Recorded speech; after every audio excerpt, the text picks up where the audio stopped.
Hello everyone, Lucky Mushroom Productions back again with another Hornby Thomas review.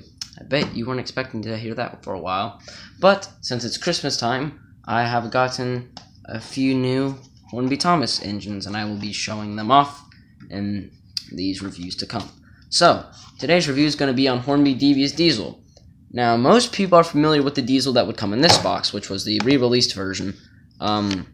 The difference between this one and the one I'm going to show you is very slight, but when you see it, you will see that it makes quite a considerable difference. So most people are familiar with this one, but this particular diesel was only sold for a year. I believe it was 86. I believe it was only sold in 86, and it would come in this style packaging, which is the older style packaging from the 80s.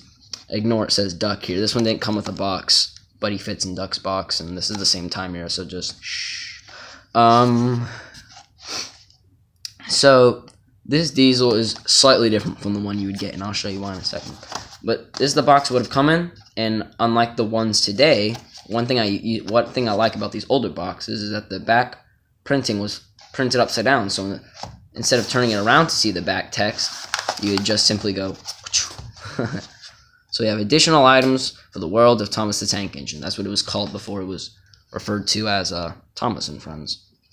So we have Thomas the Tank Engine, Percy, Tidmouth Milk Tank, Open Wagon, Closed Van, Brake Van, Annie, Clarbell Tunnel, Station Bar, Tower Signal Box Signals, Engine Shed, Goods Shed, and a Footbridge. So quite a decent range at the time, honestly. That's pretty much what you need to get going.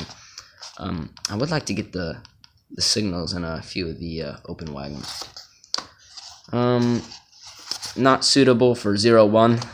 I've never understood. Maybe age 0 to 1. I have no clue. The complete world of Thomas the Tank Engine can be seen in the latest Hornby Railways catalog. And that is still true to this date, because if you get a Hornby Railways catalog, you will indeed see their new Thomas range. So, oh, hold on. There we go. So yeah, let's get him out. This is before they had the annoying plastic case. It was styrofoam like this, which I'm a much bigger fan of. Let's get him out. Okay. Now, what makes this diesel different is the re-release diesel had a face where its shading was more like Duck's, where it was quite dark. But this diesel's face has this shade, which is more accurate to the other engines. They have more of a shade like this. So this is quite a rare diesel for that feature. Another thing I can depict that's different, it's very slight, is that these buffers are ovals. They're oval buffers like Gordon's. Well, not the new one, because for some reason they gave him circles, which is weird. Circle buffers. But yeah, he has oval buffers, which I believe Class 08 diesel shunters, which is what he's based off of, in real life actually have these rather than the circular buffers. So that's quite good.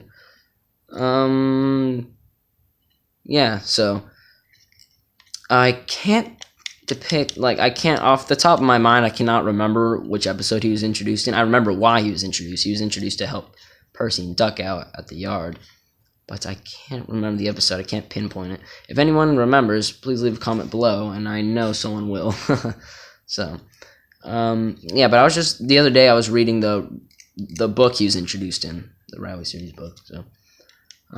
So this model is based on a Triang tooling, from my understanding.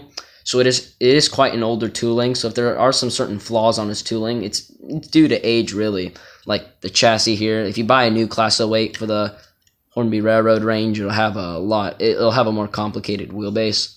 I don't have a problem with this. If anything, I prefer this over the other one because I like seeing the wheels go round and the side rods moving.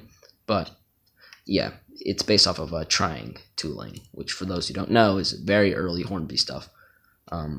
So yeah, let me just compare him to Airy. He's my only other Class 08 Thomas the Tank Engine character I have.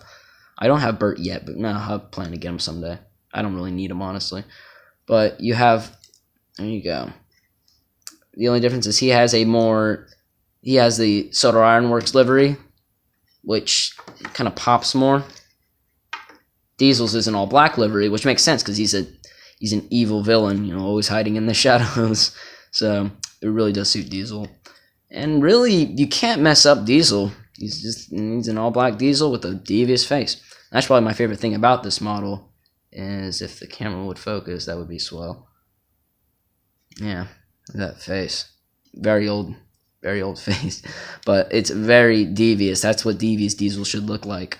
The Bachmann one is just smiling all the way, and that's not what Diesel looks like. This is the real Diesel right here.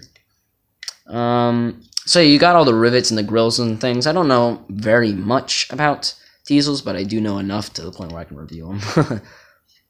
You have the chimney up there, and you have the cabin area, which unfortunately there's no flooring, so if you put a crew in there, they're just going to fall through. I mean, unless you think of a way, which I might get around to doing that.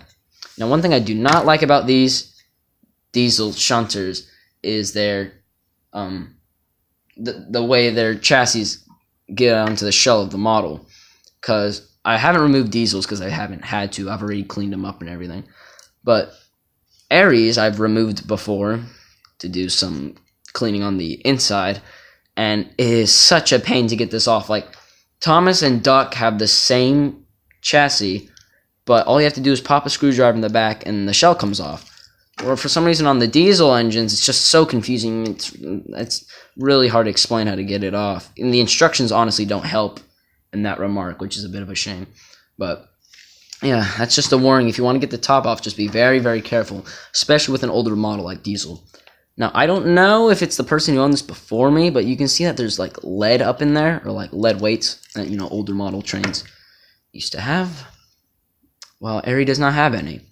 So what if those were, I'd imagine those weren't added. This looks like he was never open. I'd imagine they're like that, and that makes sense. I mean, Duck, this is going to be a bit freaky. Ooh. But you can see he has a weight up there as well. And it really does change the model heaps. Like when you pick this guy up, he's got good weight, but his traction's not brilliant. This guy can pull, man. Like, this guy is strong.